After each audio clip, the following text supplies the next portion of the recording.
Sound grenade, পুলিশের গুলি, শটগানের আওয়াজ, এক ভয়ঙ্কর অবস্থা। তাকে যখন মারছে, পুলিশ ছেঁচড়ে নিয়ে আসছে, তার মা তার পাশে থেকে বলছে, বাবা তুই ভয় পাবি না, তুই যা, তোর সাহস করে তুই থাকবি, তুই কোনো চিন্তা করবি না। এই বয়সে এসে আমি আবার বেসরকারি বিশ্ববিদ্যালয়ের ছাত্র হয়ে গেলাম এবং ছাত্র হয়ে জেলখানা থেকে পরীক্ষা দিল।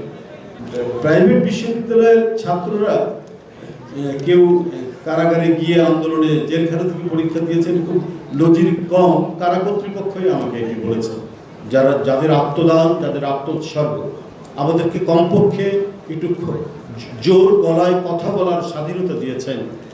তারা সেই সমস্ত অকুতভয় যোদ্ধা যারা আজকে আমাদের কাছ থেকে চলে গেছেন, পৃথিবী থেকে যারা চলে গেছেন আরেকটি জগতে, আমি তাদের আত্মার প্রতি শ্রদ্ধা জানাচ্ছি। এই 16 বছর সময় আমাদের যে কিভাবে কেটেছে, কেমনভাবে আমাদের বেঁচে থাকা ছিল, এটা বলাই ছিল কঠিন।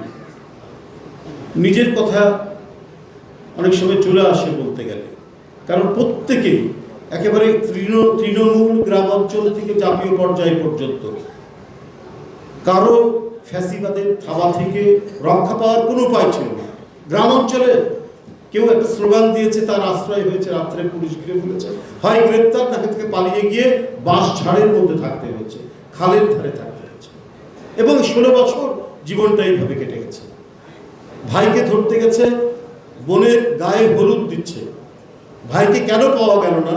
ওই মেয়েটির বিয়ে হবে, তার হলুদ, গায়ে হলুদ, সেখান থেকে মেয়েটিকে ধরে নিয়ে গেছে। সিরাজগঞ্জের একটি ঘটনা, রাত্রি 2টা 2:30টার সময় সাংবাদিককে ডেকে আমাকে এটার প্রতিবাদ করতে হয়েছে।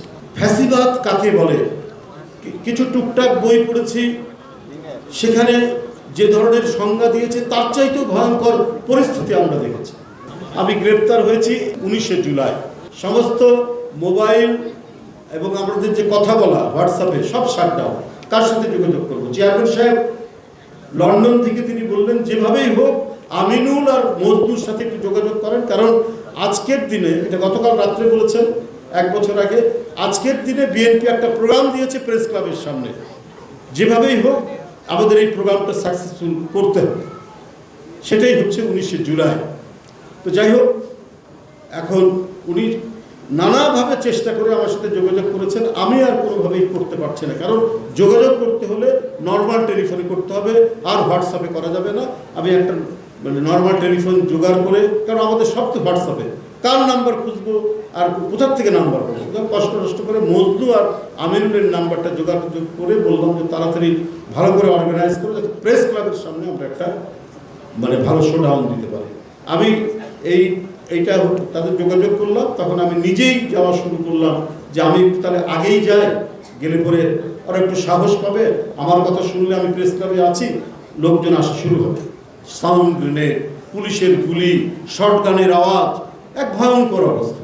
এক্সট্রিম মশার কয়েল প্ল্যান্ট ফাইবার দিয়ে তৈরি, তাই সহজে ভাঙে না, সুগন্ধিযুক্ত ও নিরবিচ্ছিন্নভাবে চলে। ডেঙ্গু, চিকুনগুনিয়া বাহি সহ যে কোনো মশার বিরুদ্ধে দেয় এক্সট্রিম সুরক্ষা।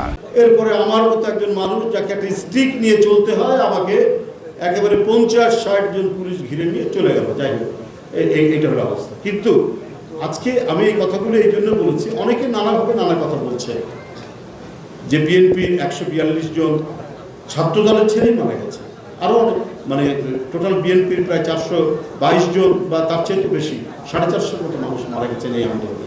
নেতৃত্ব দিয়েছেন ভারপ্রাপ্ত চেয়ারম্যান। তো সেটা প্রতিনিয়ত 19শে জুলাই পর্যন্ত তো আমাকে কথা বলতে হয়েছে। এই যে নতুন নতুন টার্মস এবং টার্মিনোলজি, এই যে কমপ্লিট শাটডাউন, আমরা তো এই শব্দের সাথে পরিচিত ছিলাম না। এই তরুণরা এই জিনিসগুলো সৃষ্টি করেছে। চেয়ারম্যান সাহেব সাথে সাথে বললেন যে এটা সমর্থন দেয়। তাকে যখন মারছে, পুলিশ ছেঁচড়ে নিয়ে আসছে, তার মা তার পাশে থেকে বলছে, বাবা তুই ভয় পাবি না, তুই যা, তোর সাহস করে তুই থাকবি, তুই কোনো চিন্তা করবি না। আমার কাছে মনে হচ্ছে আমি যেন সেই ম্যাক্সিম গোর্কির পৃথিবী বিখ্যাত সেই উপন্যাস, সেই মায়ের যে ঘটনা, তার জজ সাহেবের এজলাসের সামনে দাঁড়িয়ে বলছে যে আমার ছেলে কি আদর্শ ধারণ করে আমি জানি না, কি রাজনীতি করে আমি জানি না, আমি অল্প কিছু লেখাপড়া জানি, তবে আমার ছেলে অন্যায় করতে পারে না, সে নিশ্চয়ই মানুষের জন্য কাজ করে।